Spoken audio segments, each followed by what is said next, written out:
තරුණ ළමයි පොඩි ළමයි කැමති කරුවල රූම් එක ෆෝන් එකෙන් බලන්න. මොකද කොන්ට්‍රාස්ට් එක ගොඩාක් වෙලා ඩිජිටල් තිරත් එක්ක ඉන්නවා කියන්නේ අනවශ්‍ය විදියට ඇකමඩේට් කරනවා. ෆෝකසින් පවර් එක දීර්ඝකාලීනව තියාගන්න බලනවා. අපේ ඇසේ යම් යම් දෘෂ්ටි දෝෂ එන්න පුළුවන්. ඒ වගේම පොඩි ළමයෙක් කියන එක්කෙනා අවුරුදු 10 දී 15 දී කන්නඩි දාන්න ගත්තොත් එයා කන්නඩියත් එක්ක තව අවුරුදු කීයක් ඉන්න ඕනේද? එයාගේ අනාගතයේ තියෙන සමහර රැකියා අවස්ථාවලට යෑමේ අභියෝගයකුත් එන්න පුළුවන්. බ්ලූ ලයිට් එකයි අතර වෙනස හඳුනා ගන්න බැරි කම. ඩිස්ප්ලේස් එක කම්පියුටර්ස් එකක ඉන්නවා නම් එයාලගේ මේ මයෝපියා තත්ත්වයේ වර්ධනය වෙන එකක් අපි දැකලා තියෙනවා. මේ ඔප්ෂන් එකක් තියෙනවා අයි ප්‍රොටෙක්ෂන් කියලා. ඔව්. අයිබෝන්. මිලක් නියම කරන්නට බැරි ඇසක වටිනාකම කොපමණද කියන කාරණාව අපි නිරන්තරයෙන්ම ඔබට පසක් කර දෙනවා. එනිසා අපි මේ වෙලාව අදත් යොදාගත්තේ එවැනිම වැදගත් වූ කාරණාවක් පිළිබඳව කතා කරන්න. ඒ තමයි කම්පියුටර් විෂන් සින්ඩ්‍රෝම්. එහෙම නැත්නම් පරිගණක දෘෂ්ටි සින්ඩ්‍රෝමය. තවත් විදිහකින් කිව්වොත් පරිගණකාදී ඩිජිටල් තිරවලට ඇස නිරාවරණය වීම තුළ ඇසේ ඇතිවිය හැකි සංකුලතා මොනවද කියන කාරණාව පිළිබඳව කෙටි සාකච්ඡාවකට. ඉතින් අපි ආරාධනා කළා ශ්‍රී ලංකා දෘෂ්ටි විශේෂඥ සංගමේ අධ්‍යක්ෂ ඒ වගේම සිලෝන් කවුන්සිල් of ඔප්ටෝමෙට්‍රිස්ට් and ඔර්තොප්ටික්ස් හි සභාපති විෂන් කෙයාර් ඇකඩමි හි දෘෂ්ටි විශේෂඥ විද්‍යා ජයරත්න මහත්මයාට ඔබතුමා වෙත තාමත් මාදරෙන් පිළිගන්නවා. අයිබෝන් කියලා පිළිගන්නවා. අයිබෝන්. විද්‍යා මහත්මයා මේ අපි දාමත්ම සුවිශේෂී වූත් ඒ වගේම වැදගත් මාතෘකාවක් කතා කරන්නේ නිරන්තරයෙන්ම අපේ බොහෝ දුවියට මේ ප්‍රශ්නේ තියෙනවා. පරිගණක දෘෂ්ටි සින්ඩ්‍රෝම් එහෙම නැත්නම් අපි කෙටියෙන් කියනවා CVS කියලා. මොකක්ද මේ රෝග ලක්ෂණ මොනවද ඇත්තටම තියෙන්නේ? ඔව් එරන්ද මේ ගොඩක් කාලෝචිත මාතෘකාවක් කියලා හිතනවා.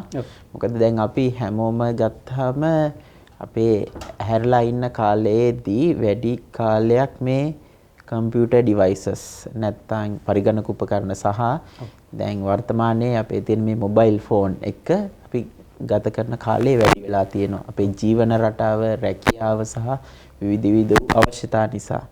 එතකොට ඒකත් එක්ක අපේ ඇස් මේ ඩිජිටල් තිරවලට අපි මොබයිල් ෆෝන් එක ගත්තත් මේ තිරවලට අපේ ඇස නිරාවරණය වෙන කාලය වැඩි වෙලා තියෙනවා. එතකොට මේවත් එක්ක අපේ සාමාන්‍ය ඇසක ක්‍රියාකාරීත්වය පවතින ආකාරය ටිකක් වෙනස් වෙලා තියෙනවා. අපි ගත්තොත් දැන් අපේ මීට අවුරුදු 30-40කට හෝ මේ තාක්ෂණي දියුණු වෙන්න කලින් අපි ජීවත් වෙනකොට අපිට මේ ආලෝකය හෝ මේ වගේ තිර තිබුණේ නැහැ නේ. ඒතර අපේ ඇස හැදිලා තියෙන්නේ ස්වභාවික පරිසරයට නිරාවරණය වෙන්න. ඉතින් ඒකත් එක්ක මේ වගේ ඩිජිටල් තිරත් එක්ක අපි දැන් ගත කරනකොට අපේ ඇස් පිල්ලම් ගහන වේගය අඩුවීමත් එක්ක කාලය අඩුවීමත් එක්ක මේ ඇස ටිකක් වෙහෙසබර තත්වයකටපත් වෙනවා. ඒ වගේම ඇස් දෙකේ අපි කියන්නේ සුදු ඉන්ද්‍රිය ස්ක්ලෙරා එක ටිකක් රතු පාටට ගැන්වෙන ගතියක් තියෙනවා. දවස් අවසානයේදී මේ ඔළුවේ ඇති වෙන හිසරදේ නැත්නම් ඇස්වල විඩාබර ගතිය මේ ඇස් වියලි ස්වභාවයක් ගන්න එක මේ වගේ ලක්ෂණ තමයි මූලිකව අපි සමාජයේ දකින්නේ. දැන් මේ වගේ මේ පරිගණක තිරයක් දෙස බලනකොට ඇස්වලට මේ ආතතියක් ඇති වෙනවා. මොකද එහෙම වෙන්නේ? ඔව් ඒක දැන් රිසර්ච් ස්ටඩීස් වලින් හොයලා තියෙන හැටියට අපි මීට කලින් අපේ වැඩ කටයුතු කරනකොට අධ්‍යාපන කටයුතු හෝ නැත්නම් රාජකාරී කටයුතු කරනකොට අපිට තිබුණේ මේ printed paper එකක්. printed paper එකකදී ඒකේ print වෙලා එන්නේ. ඒක color එක black and white හෝ නැත්නම් color එකත් එක්ක print වෙලා එන්නේ. ඒ මත දිලිසෙන ස්වභාවය අපි කියනවා glare එක අඩුයි. contrast එක ඒ ගැළපෙන ආකාරයට අනුපාතිකව තියෙනවා. නමුත් මේ ඩිජිටල් තිරවල චූටි පික්සල් වලින් තමයි මේ ආලෝකය ඒ අදාළ තරංග මගින් මේ තිර දිස්වීම වෙන්නේ.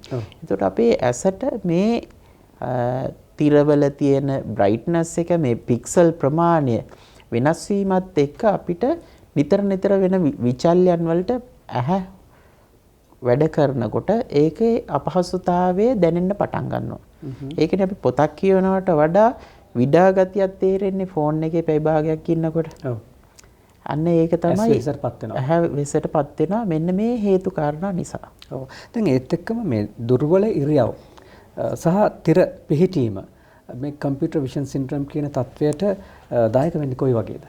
ඔව් දැන් අපේ මේ දුර්වල පොසිෂන් එක කියන එක සාමාන්‍ය ජීවිතයේදී කම්පියුටර් එකක් ෆෝන් එකක් බලන විතරක් නෙමෙයි පොතක් කියනකොටත් ඒක තියෙනවා. මේ අපේ ඇඟේ අංශක ගාන පවත්වා ගන්න කකුල් දෙක කොන්ද බෙල්ල කෙලින් තියාගෙන ෂෝල්ඩර්ස්. අපි කම්පියුටර් ඩිවයිස් එකක තියෙනකොට අපේ මේ ස්වභාවය විශේෂයෙන්ම උරහිසත් එක්ක බෙල්ල හිස කොටස වක්‍ර වීමේ ගතියක් පෙන්වනවා මේ විදිහට. වක්‍ර වීමේ ගතිය ඒක දීර්ඝකාලීනව යනකොට අපේ ඇඟ නිකන් කුදු වෙලා යනවා කියලා අපි කියන්නේ. ගොඩක් මේ පරිගණක එක්ක ඉන්න කට්ටිය මේ කුදු ස්වභාවයක් පෙන්වනවා මේ ෂෝල්ඩර්ස් වලින්. ඉතින් ඒකත් එක්කම මේ බෙල්ලේ උරහිසේ ඇතිවෙන විඩාව. ඒ වගේම තමයි දැන් අපි කම්පියුටර් එකක් එක්ක ඉන්නකොට අත් දෙක මෙහෙමනේ තියාගන්නේ.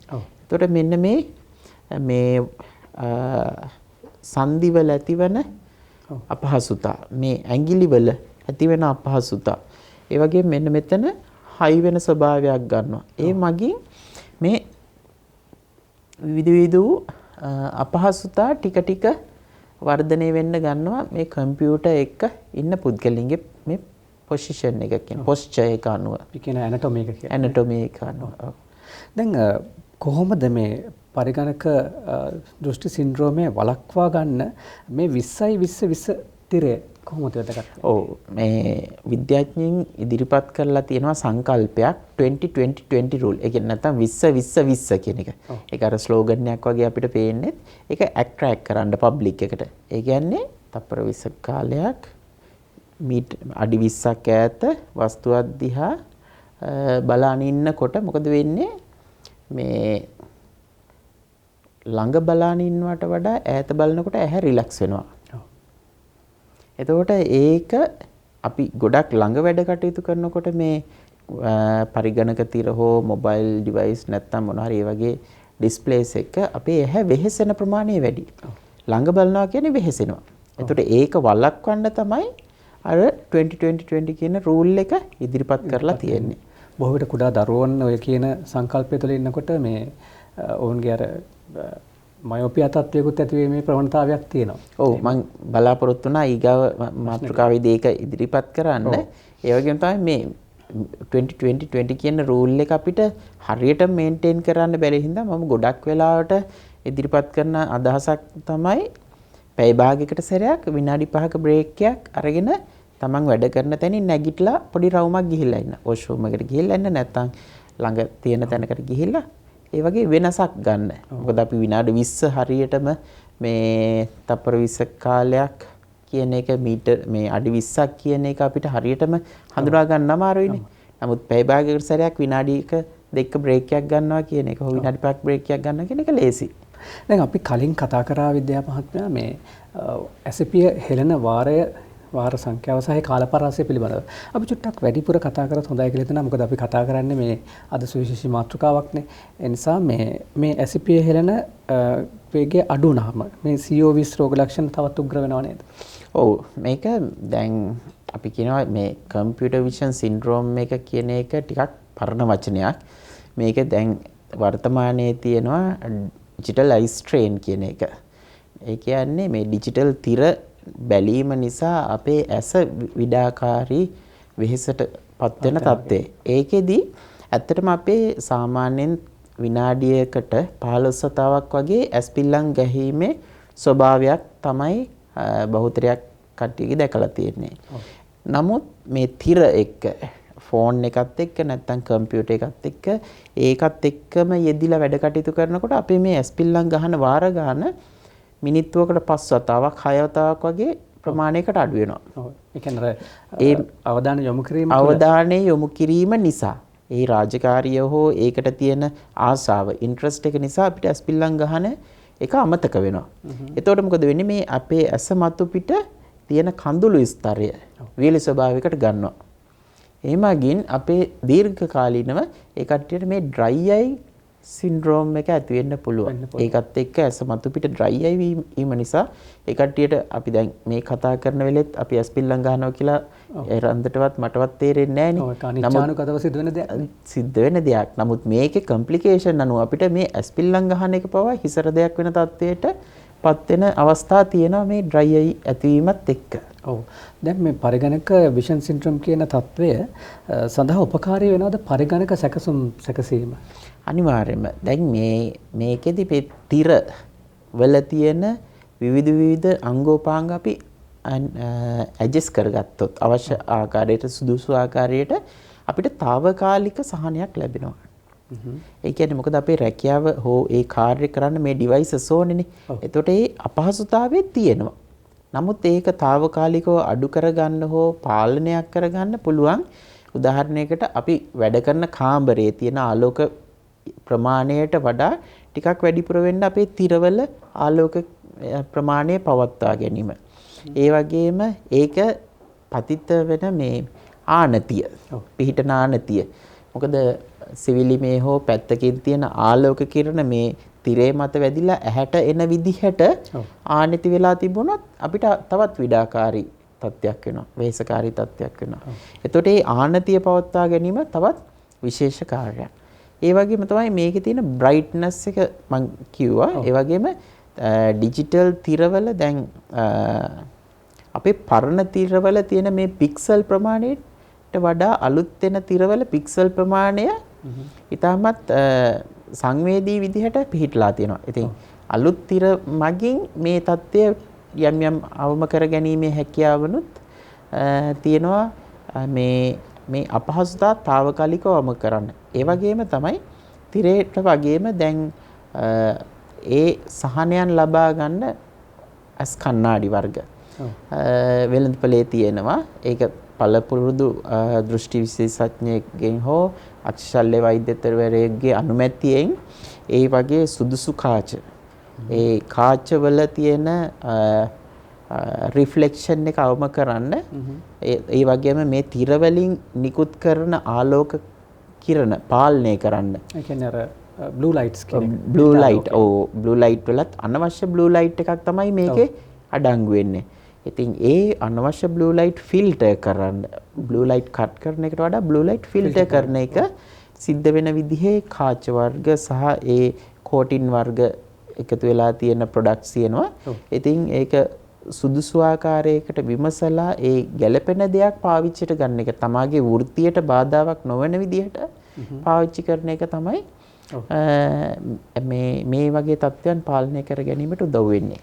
දැන් අපිට ප්‍රායෝගික ජීවිතයේ අපි නිරන්තරයෙන් මහන දෙයක් තමයි දෙමෝපිය මැසිවිලි නගනවා මේ අපේ දරුවා මේ වැඩි වෙලාවක් ඉන්නවා කම්පියුටර් එක ඉස්සරහා කියලා. ඉතින් මෙයාගේ සෑහෙන ඔළුව රෙදෙනවා, ඇහැ රෙදෙනවා වගේ ප්‍රශ්න ගොඩක් කියනවා. ඇත්තටම මේ කියන කාරණාවද ඒ කියන්නේ ඔය බ්ලූ ලයිට්ස් නිසාද මේක වෙන්නේ නැත්නම් අර ඒක එරන්ද ඒකත් හොඳ ප්‍රශ්නයක්. දැන් අපි වැඩිහිටි කට්ටිය ගත්තාම යාළගේ අපේ මේ ජීවිතයේ වර්ධනය උණ ප්‍රමාණයට ඇවිල්ලා තියෙන්නේ. ඒතර කුඩා ළමයෙක් ගත්තම යාළගේ වයස අවුරුදු 25 28 වෙනකම් වර්ධනය වෙන growth cycle එක තමයි තියෙන්නේ. ඒතකොට ඒකත් එක්ක යාළා ජීවත් වෙන කාලපරාසයත් වැඩි. ඉතින් මේ ඩිජිටල් තිර එක්ක ඉන්නකොට ඒ ළමුන්ගේ ඇස ඩිජිටල් තිරත් එක්ක ඉන්නවා කියන්නේ අනවශ්‍ය විදියට ඇකමඩේට් කරනවා. අපි ඒකට කියනවා මේ ફોකස් කරගන්න බලනවා ළඟදී. ෆෝකසින් පවර් එක දීර්ඝකාලීනව තියාගන්න බලනවා. ඒ වගේම අපි කියන මේ S2 ළඟට වෙන කන්වර්ජ් කරනවා කියන එක. කන්වර්ජන්ස් එකත් අනවශ්‍ය විදිහට ගොඩාක් කාලයක් තියා ගන්නවනේ. එතකොට මෙන්න මේ හේතු නිසා අපේ ඇසේ යම් දෘෂ්ටි දෝෂ එන්න පුළුවන්. විශේෂයෙන්ම මේ දවස්වල බහුලව තියෙන එකක් තමයි මයෝපියා කියන එක. මේ මයෝපියා කියන එකේ වර්ධනයටත් ඒ කියන්නේ මයෝපියා තත්ත්වය ඒ පවර් එක ටික ටික වැඩි වෙන්නත් එක හේතුවක් කියලා දැන් විද්‍යාඥයන් හොයාගෙන තියෙනවා මේ ළඟ වැඩ කටයුතු ඩිජිටල් තිරත් එක්ක ඉන්න එක. එතකොට ඒ කට්ටියගෙත් හිතන්න 15 මිනිත්තුවකට 15 වතාවක් මේ ඇස්පිල්ලම් ගහන එක පොඩි ළමයෙක්ගේ 5 වතාවක් 6 වතාවක් වගේ අඩු වුණොත්. එතකොට එයා ජීවත් වෙන කාලෙත් අවුරුදු 60 70ක් වෙනකොට කොච්චර අපහසුතාවයකට යාලා අනාගතේ එයිද? ඒ වගේම පොඩි ළමයෙක් කියන එක්කෙනා අවුරුදු 10 දී 15 දී කන්නඩි දාන්න ගත්තොත් එයා කන්නඩියත් එක්ක තව අවුරුදු කීයක් ඉන්න ඕනේද? එයාගේ අනාගතයේ තියෙන සමහර රැකියා අවස්ථාවලට එයා මේ අභියෝගයකුත් එන්න පුළුවන්. ඉතින් මේ සම්බන්ධව දැනුවත් වෙලා පාලනයක් එක්ක අර කියන ගයිඩන්ස් එක්ක අපි වැඩ කරගෙන ගියොත් මේකේ එන සංකූලතා ටිකක් අවම කරගැනීමේ හැකියාව තියෙනවා. දැන් මේ කම්පියුටර් විෂන් සින්ඩ්‍රෝම් නිසා දිගු කාලින සෞඛ්‍ය ගැටලු ඇතිවීමේ ප්‍රවණතාවක් තියෙනවද? ඔව් ඒක මෙහෙමයි. දැන් මේ අපේ සමාජයේ කම්පියුටර් ඩිවයිසස් ඩිජිටල් තිර භාවිතයත් දැන් දශකයක දෙකක ඉඳන් වගේනේ ප්‍රචලිත වෙන්නේ. මීට කලින් අපිට ෆෝන්ස් තිබුණා හෝ කම්පියුටර්ස් තිබුණා. නමුත් අපි ඒවත් එක්ක ගත කරන කාලේ ඉතාමත් අවමයි. ඉතින් ඒ සම්බන්ධව ගන්න තියෙන තොරතුරු ටිකක් අවමයි. නමුත් සංකූලතාව විදිහට ගත්තොත් මේ පොඩි ළමයින් ඩිස්ප්ලේස් එක කම්පියුටර්ස් එකක ඉන්නවා නම් එයාලගේ මේ මයෝපියා තත්ත්වයේ වර්ධනය වෙන එකක් අපි දැකලා තියෙනවා. රිසර්ච් පේපර්ස් වලත් ඒක තියෙනවා. ඒ වගේම මේ වැඩිහිටි නැත්තම් තරුණ අවදියේ කට්ටිය කම්පියුටර් එක නිතර ඉන්න නිසා අර 20-20-20 රූල් එක ෆලෝ කරන්න බැරි වීම නිසා සහ ප්‍රොටෙක්ටිව් ඩිවයිසස් පාවිච්චි කරන්න බැරි වෙන නිසා එයාලගේ ඩ්‍රයි අයි තත්ත්ව ඇවිල්ලා තියෙනවා කියන එක අපි දැකලා තියෙනවා. ඒකත් එක්ක අර පොස්චර් එක අනුව ඇති වෙන මේ කුදුභාවය නැත්තම් මේව ෂෝල්ඩර්ස් එක මෙහෙම අත් දෙක තියාගෙන ඉන්න නිසා මේ ෂෝල්ඩර්ස් වල තියෙන මේ පේන් එක ඒ වගේ තත්ත්ව ඊට පස්සේ මේ රිස්වොච් එක බඳින හරිය තියෙන වේදනාවන් ඕවා තමයි දැන් මේ දවස්වල අපි දකින්නේ සංකූලතා විදිහට. එතකොට ඒත් එක්කම දැන් වෙනත් කාර්යයන් කෙරෙහි අවධානය යොමු කරොත් මේ කම්පියුටර් විෂන් සින්ඩ්‍රෝම් වලට බලපාන්න පුළුවන්ද? ඔව් මේ කම්පියුටර් විෂන් සින්ඩ්‍රෝම් කියන එක අනුබද්ධ වෙලා තියෙන ඩිවයිසස් එක්ක. ඒ කියන්නේ ඒක පොත්පත් එක්ක අනුබද්ධ වෙච්ච එකක් නෙමෙයි. ඒතර print media දේවල් එක්ක සම්බන්ධ වෙන්නේ නැහැ මේක. මේක අපි අර මුලින් හඳුනාගත්ත විදිහට තිරයක් මත පොඩි පික්සල් ඒ ආශ්‍රිතව ඇති වෙන ආලෝක කිරණ නිකුත් වීමත් එක්ක ඒ වගේන් ඇති වෙන ආලෝක තරංග ආශ්‍රිතව ඒ ඩිස්ප්ලේ එකක තියෙන කොන්ට්‍රාස්ට් එක බ්‍රයිට්නස් එක පික්සල් ක්වොලිටි ඒ අණුව ගොඩ නැගින තත්ත්වයක් තමයි මේ කම්පියුටර් විෂන් සින්ඩ්‍රෝම් කියන්නේ. නැත්නම් ඩිජිටලයිස් ස්ට්‍රේන් කියන්නේ. මේත් එක්කම මේ සාකච්ඡාවේ අපි මගේ තව එක ප්‍රශ්නයක් ඉතුරුලා තියෙනවා. ඊට කලින් මම අහන්න කැමතියි විද්‍යා මහත්මයා මේ ගොඩක් අය පටල ගන්න දෙයක් තමයි මේ කම්පියුටර් එකකින් එන බ්‍රයිට්නස් එකයි බ්ලූ ලයිට් එකයි අතර වෙනස හඳුනා ගන්න බැරි කම. මේ දෙකේ මොකක්ද තියෙන වෙනස අපි අපේ දයාබර ප්‍රේක්ෂකයන්ට කියමු. මෙහෙමයි. දැන් බ්‍රයිට්නස් එක මම කියවලා තියෙන ස්ටඩීස් වලත් තියෙන්නේ බ්‍රයිට්නස් එක ඩිස්ප්ලේ එකක බ්‍රයිට්නස් එක සහ රූම් එකේ තියෙන ඉලුමිනේෂන් එක ආසන්නව සමාන මට්ටමක්. හෝ බ්‍රයිට්නස් එක ඩිස්ප්ලේ එකේ ටිකක් වැඩි වුණාට කමක් නැහැ කියන එක.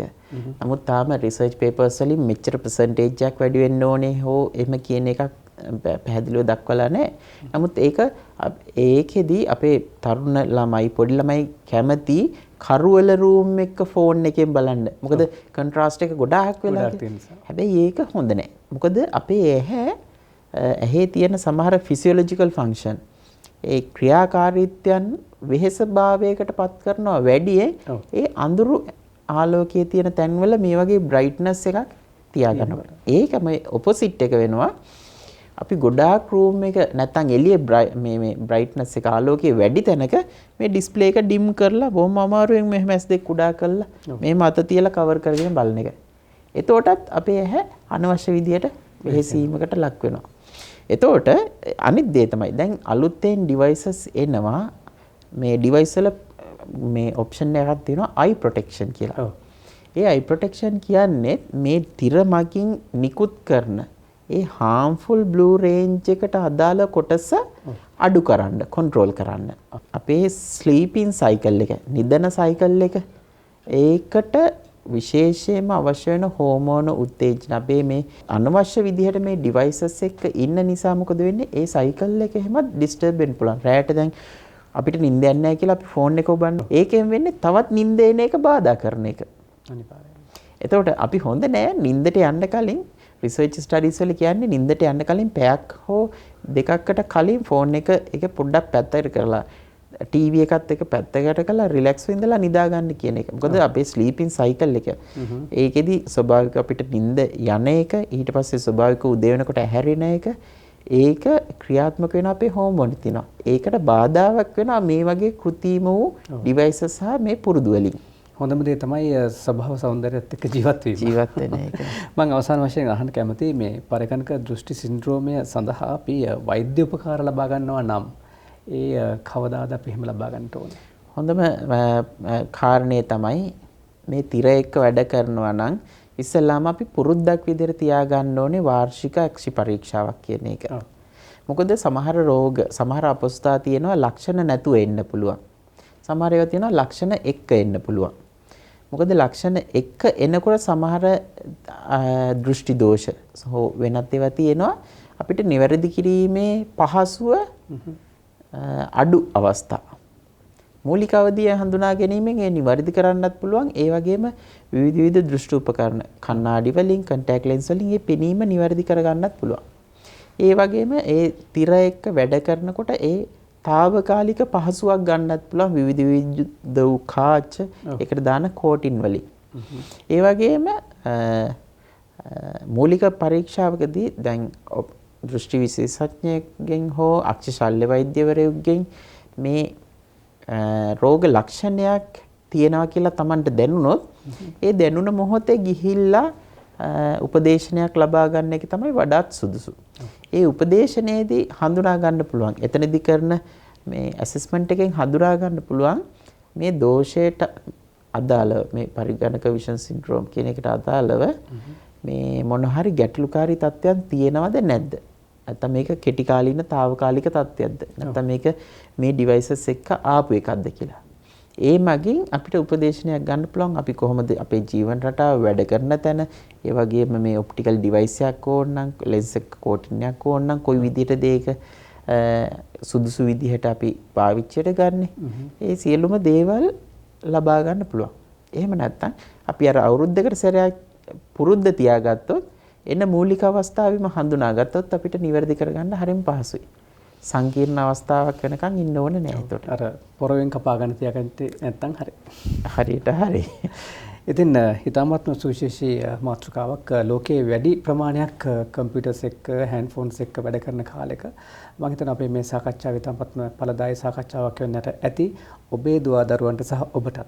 ඉතින් බොහොම ස්තුතිවන්ත වෙනවා බොහෝ වැඩ රාජකාරී මැද අපිත් එක්ක එකතු වෙලා මේ වැදගත් වූ සාකච්ඡාවට සම්බන්ධ වීම ගැන විද්‍යාචාර්ය මහත්මයාට. අයිබෝන්.